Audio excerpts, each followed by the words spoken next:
grand temps que je te fasse tester des pâtes à tartiner. On commence par la pâte à tartiner de bonne maman. Le reflet de la pâte est lisse et prometteur.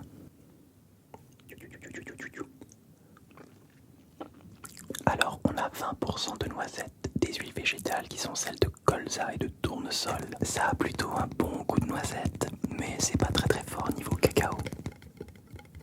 Oh, passons à la pâte à tartiner de Cédric Grelet. J'ai carrément terminé le pot, mais il en reste un petit peu pour te faire tester. Attention, attention, 22% de noisettes et de l'huile de tournesol. C'est parti. Pour l'instant, j'ai une petite préférence pour Bonne Maman qui a un goût de noisette un petit peu plus prononcé. Là, je trouve qu'on a le goût de l'huile végétale qui ressort un petit peu trop par rapport à la noisette. Mais c'est très onctueux et je pense que Cédric Grelet voulait une texture lisse. On passe à la pâte à tartiner de Jean-Paul Evin, grand chocolatier originaire de Mayenne. Très prometteuse avec ses 54% de noisettes et 10% de praliné noisette. Alors c'est une couleur beaucoup plus pâle, on va goûter ça. Là-dedans, il n'y a pas d'autre huile végétale que le beurre de cacao. Ça se ressent un peu sur la texture, c'est un petit peu pâteux.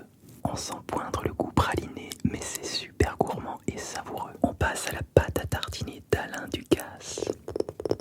Oh, j'aime bien les petites pinces métalliques pour retenir le couvert. Alors là, c'est clairement une pâte pralinée. On a 22% de noisettes et 22% d'amandes.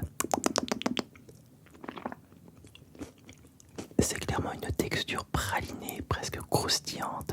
C'est délicieux, c'est presque un petit peu salé, ce qui rehausse le goût du cacao. On termine par la pâte à tartiner de Jade Genin. L'élégance commence déjà par la forme du flacon qui est magnifique. Et toujours des petites pinces métalliques pour ouvrir le flacon.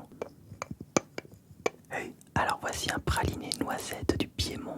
Voyons voir.